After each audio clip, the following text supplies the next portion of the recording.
One of the biggest challenges when you're buying new headphones or earphones, especially expensive ones, is trying to make sure that you're actually going to like the way they sound. That might seem like an obvious statement, but it's actually more complicated than you might think. Of course, part of the challenge is understanding the type of tuning that you prefer. And a smaller part of that is understanding what sorts of tunings best suit the types of genres that you like to listen to.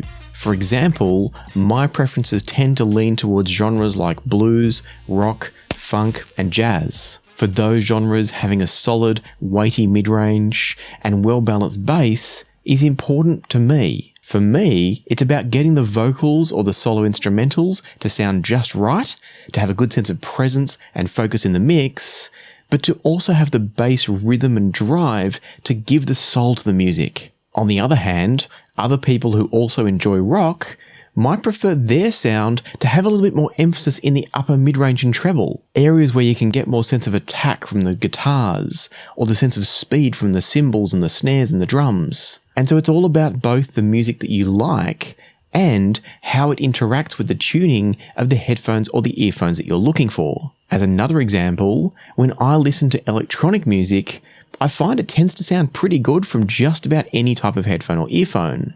However, I tend to enjoy it the most from a headphone or earphone with a V-shaped tuning, where the bass and the treble are boosted and the mids might be a little bit lower level. That's great for the bass depth of the electronic bass sounds, but also the crisp textures and details of the synthesized sounds. And this is especially true with an IEM like the Tangzu Wukongs.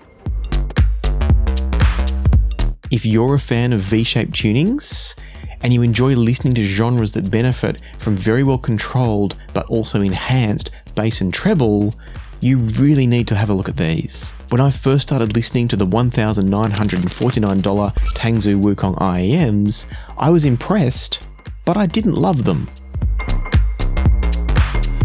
They use a single dynamic driver, 6 balanced armatures, and 4 electrostatic drivers within each shell. That combination is pulled together with effortless grace and finesse that actually tricked me a bit the first few times I listened to these. What I mean by that is they're so well tuned that they don't sound like a V-shaped IEM. They don't have the overly bright or grainy treble that I often perceive with V-shaped tunings. That could be in part due to the fact that these shells are made of titanium. Titanium has excellent damping properties that means it's not going to create as many reflections or unwanted resonances within the housings of the IEMs. It could also be that the Wukongs are built with premium drivers and with a highly skilled designer who's tuned them. After all, everything about these looks, feels and sounds like a super premium IEM, because that's what they are. They come in a gorgeous wooden box with a whole lot of premium tip options inside, and not just these ones on the top. There's more underneath.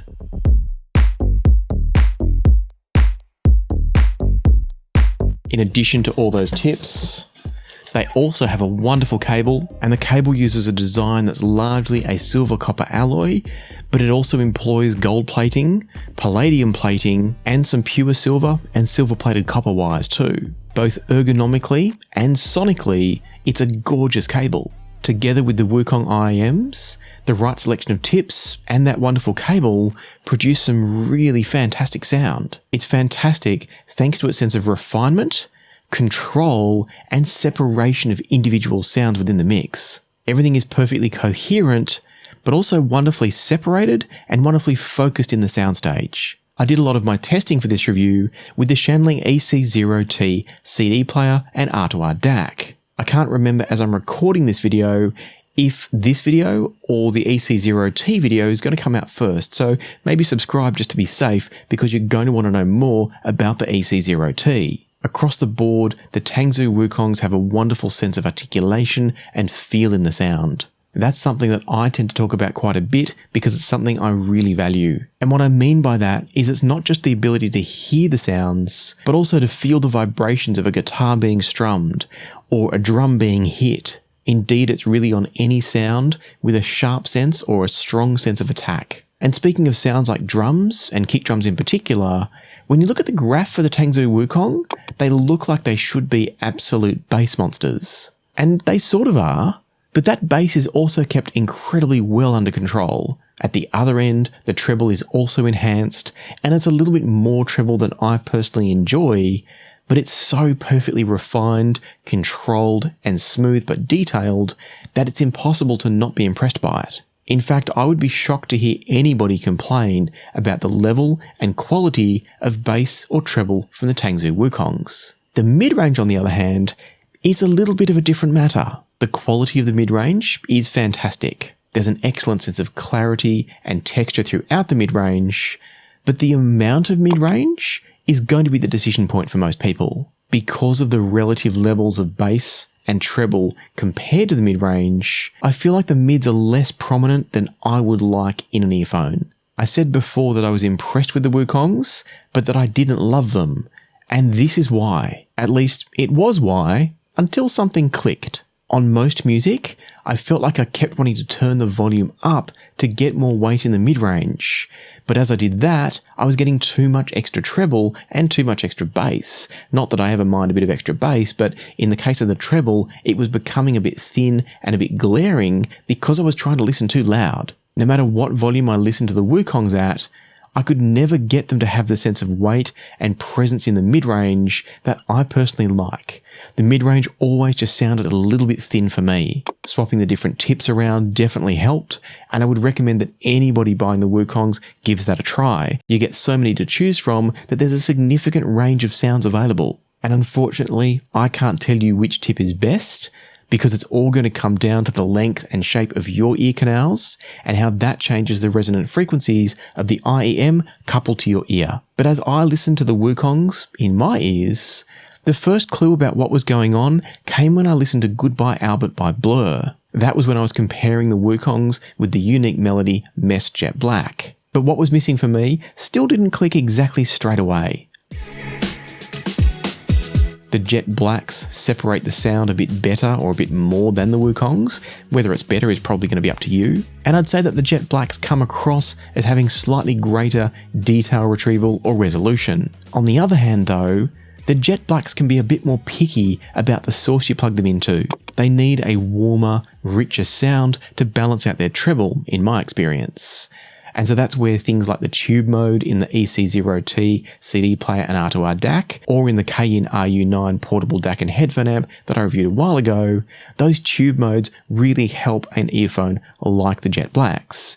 Whereas the Wukongs don't need that so much. The Wukongs are better in the bass than the Mess Jet Black, and they're to the point that I would say that the deep bass from the Wukongs is absolutely addictive.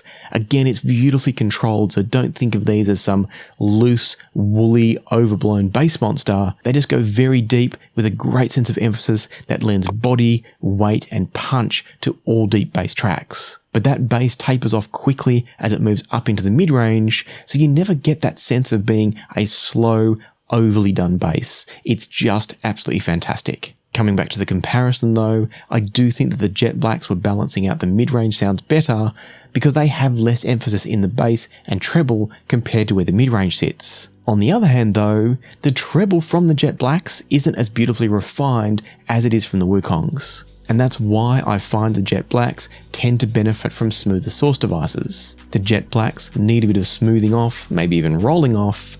The Wukongs, they don't. And it was about at this point that everything clicked. For me, I realized that V-shaped tunings tend to sound best on music that's not all about vocals. Having heard how exceptionally potent but also well controlled the Wukong's bass was, I decided to try some electronic music. That is when the magic happened.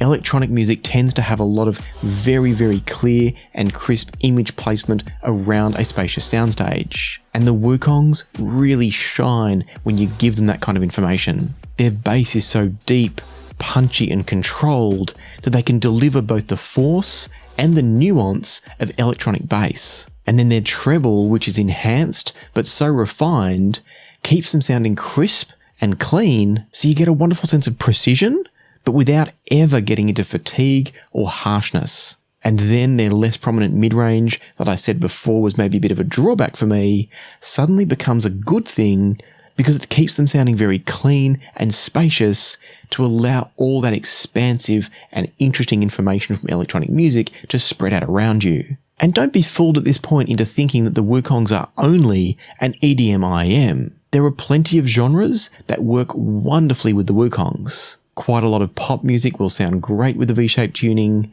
and also female vocals will suit these beautifully too. That's because female vocals sit a bit higher in the mid-range frequency band and don't need quite as much weight down low. On top of that, rock, jazz, blues and funk all still sound great on these.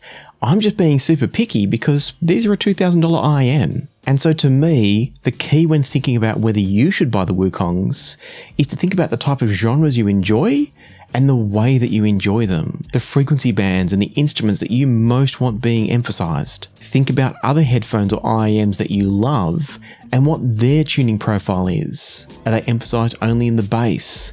Do they tilt more towards just treble?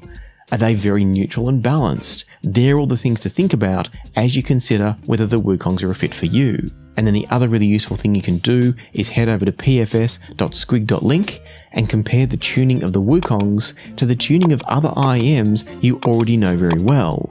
That way you'll get a sense of how they compare and you already know that the quality is top notch, and so you can decide if the tuning is going to be a good fit, knowing that if it is a good fit, you're in for a treat with the Wukongs. And so, if the Wukongs sound like what you're after, in other words, an impeccably tuned V-shaped tuning in one of the best IEMs both in terms of build quality and sound quality that I've heard, then I'll put some links in the description down below for you to check them out for yourself. Or if you'd prefer to try an IEM that's a bit more of a quirky tuning, but also a very enjoyable, engaging and exciting one, I've pinned a video here at the end of an IEM that I find completely addictive, even though it's a little bit unusual, and so watch that one next because it might be an even better fit for you. For now though, a huge thanks to YouTube channel members, also to channel Patreon members, and of course to those of you who leave super thanks on videos like this one.